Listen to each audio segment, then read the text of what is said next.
সম্মানিত দিনী ভাই বোন, অজু করে 2 রাকাত সালাত। উসমান রাদিয়াল্লাহু তাআলা আনহু বলেন, রাসূল সাল্লাল্লাহু আলাইহি ওয়াসাল্লাম বলেছেন, মান তাওয়াদ্দা উযুই হাজা। তিনি অজু করে দেখালেন আর বললেন, কেউ যদি আমার এই অজুর মতো অজু করে, ওয়াসাল্লা রাকাতাইন, তারপরে 2 রাকাত সালাত আদায় করে, লাম ইউহাদ্দিস নাফসাহু ফীহিমা বিশাইইন, আর কোনো কিছু নিয়ে মনে মনে কথা না বলে। আল্লাহু আকবার বলার সাথে সাথে শয়তান খালি বলবে, উজকুর কাজা, উজকুর কাজা, এটা স্মরণ করো, ওইটা স্মরণ করো, কোথায় বউ, কোথায় বেটি, কোথায় বান্ধবী, কোথায় দোকানপাট, যেটা আপনার মনে ছিল না 10 বছরের মধ্যে, সেটাকে মনে করাবে। তাই রাসূল সাল্লাল্লাহু আলাইহি সাল্লাম বলছেন, 2 রাকাত সালাত আদায় করলো, মনে মনে কথা বলল না, কোনো বিষয়ে কথা বলল না, ওয়াজাবাত লাহুল জান্নাহ, তার জন্য জান্নাত জরুরি, তো যাবেই। হাদিস বুখারী মুসলিম। উকবা ইবনে আমির রাদিয়াল্লাহু তাআলা আনহু বলেন, রাসূল সাল্লাল্লাহু আলাইহি ওয়াসাল্লাম বলেছেন, মামিন মুসলিমিন, যে কোনো মুসলিম পুরুষ নারী, যে কোনো মুসলিম পুরুষ নারী, তাওয়াদ্দা ফাসানা উযুহু, অজু করলো, সুন্দর করে অজু করলো। অজুর আবার সুন্দর আছে, সব অঙ্গ 3 বার করে ধোয়ার নাম হলো সুন্দর অজু। ধোয়া জায়গায় পানি দিয়ে ধোয়ার নাম 2য় বার ধোয়া, ধোয়া জায়গায় পানি দিয়ে ধোয়ার নাম 3য় বার ধোয়া। একবার ভেজাতে 10-12 পানি লাগতে পারে। 3 বার ধোয়া মানে 3 বার পানি দেওয়া নয়।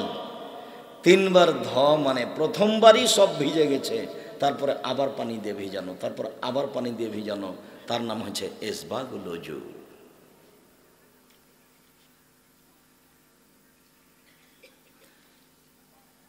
সুন্দর করে অজু করলো, ওয়াসাল্লা রাকাতাইন, 2 রাকাত সালাত আদায় করলো, মুকবিলান আলাইহিমা বিকলবিহি ওয়াজহিহি, মনে প্রাণে ভয় ভীতি নিয়ে, আল্লাহকে সন্তুষ্ট করার আশায় মনে প্রাণে ভয় ভীতি নিয়ে, গফিরা লাহু মা তাকাদ্দামা মিন জামবিহি, তাহলে অতীতের সব পাপ ক্ষমা।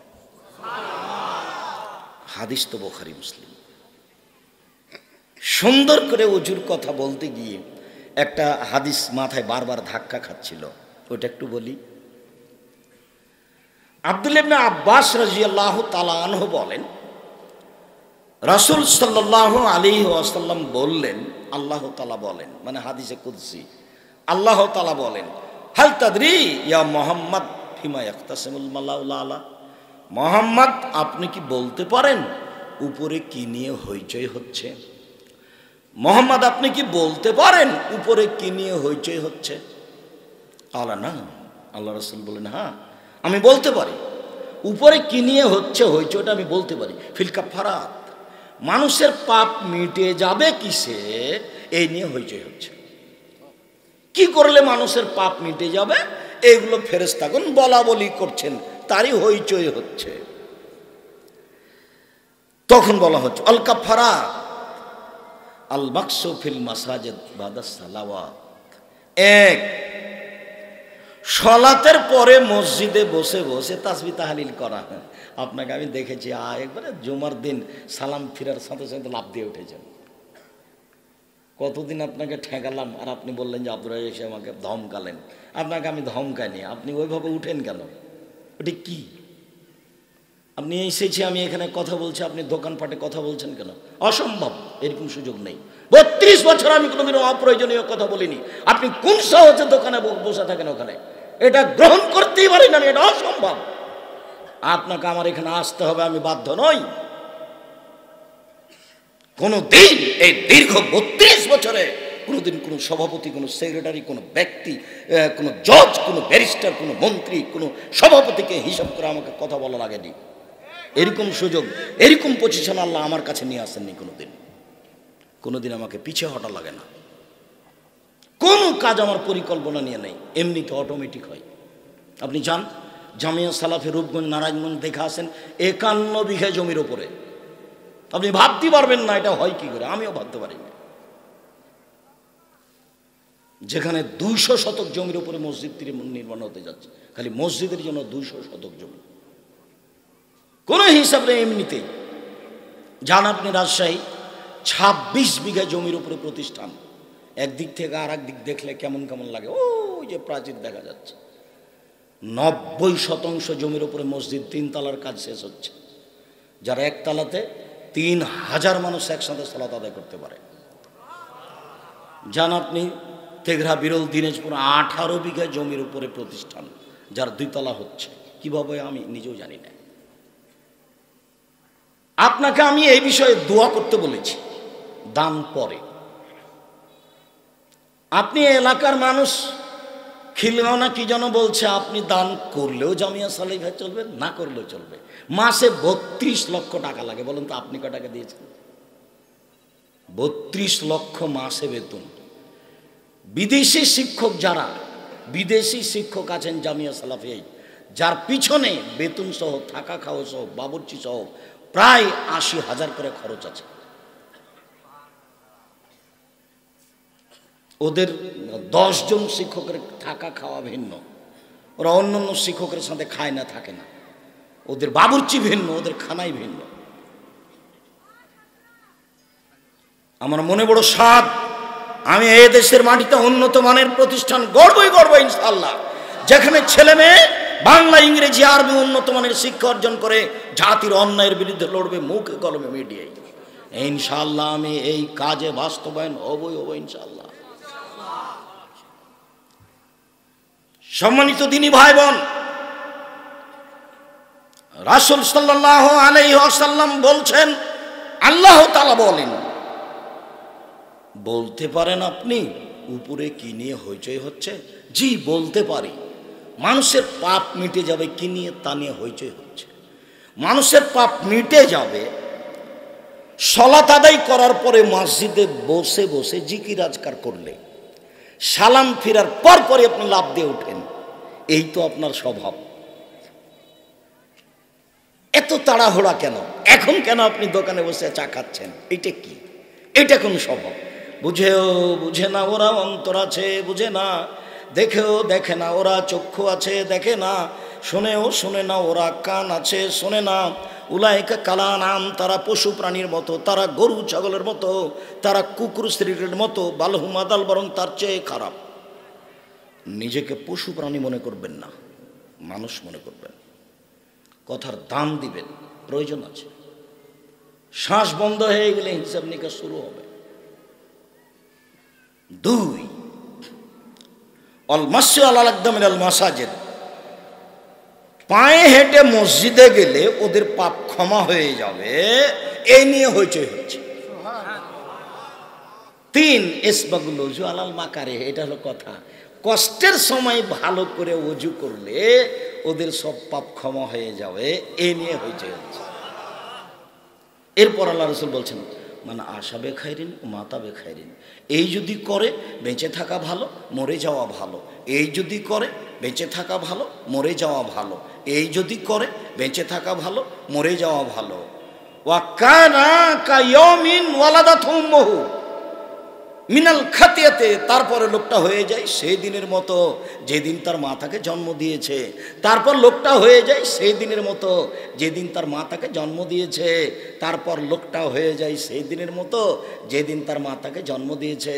নিষ্পাপ হয়ে যায় কি করলে? এক, মসজিদে বসে সালাতের পরে তাসবিহ তাহলিল করলে, মনে থাকবে না মনে হয়।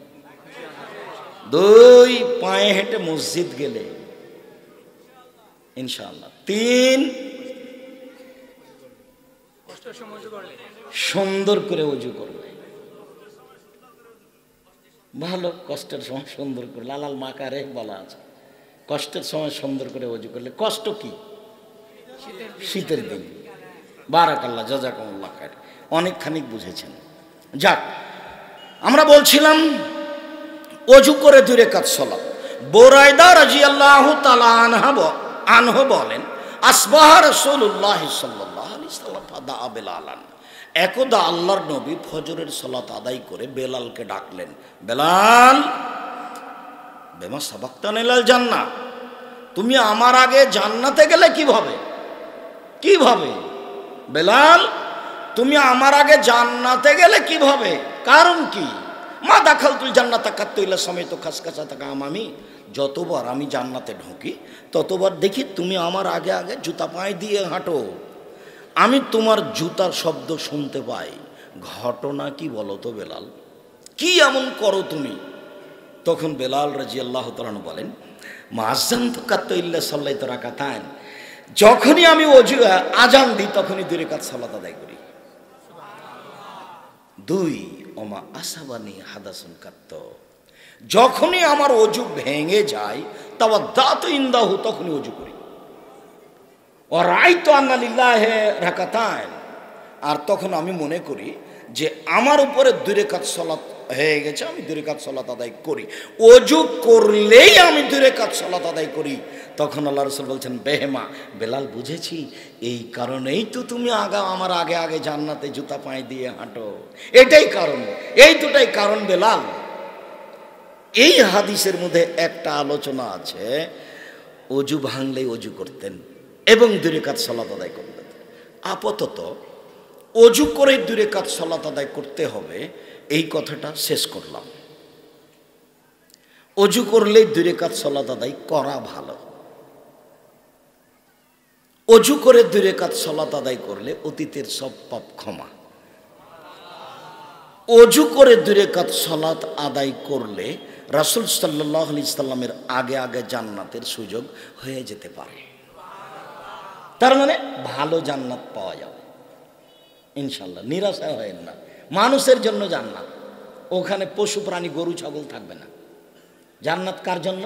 মানুষের জন্য, জিনের জন্য, মানুষের জন্যই জান্নাত।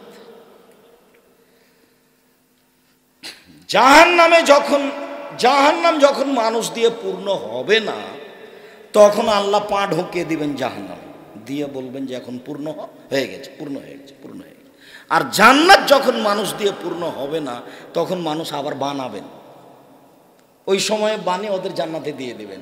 এখন আপনি বলতে পারেন, আব্দুর রাজ্জাক সাহেব, দুনিয়াতে আসলাম, কত কষ্ট করলাম, কত তাহাজ্জুদ পড়লাম, কত ধাক্কা খেলাম, মসজিদ থেকে বের করে দিল জোরে আমিন বলার কারণে, এরপরে কত কষ্ট করে জান্নাত, আর ওরা হতে হতেই জান্নাত। এটা আল্লাহর ইচ্ছে, এফলমা এশা, যা ইচ্ছা তাই করেন, ফালিল্লামা ইরিদ, যা ইচ্ছা তাই করেন, করতে পারেন। আপাতত অজু করে 2 রাকাত সালাত আদায় করতে হবে, মর্মে কথাটি শেষ করলাম। এবার চলেন যাই, মসজিদে ঢুকলেই 2 রাকাত সালাত।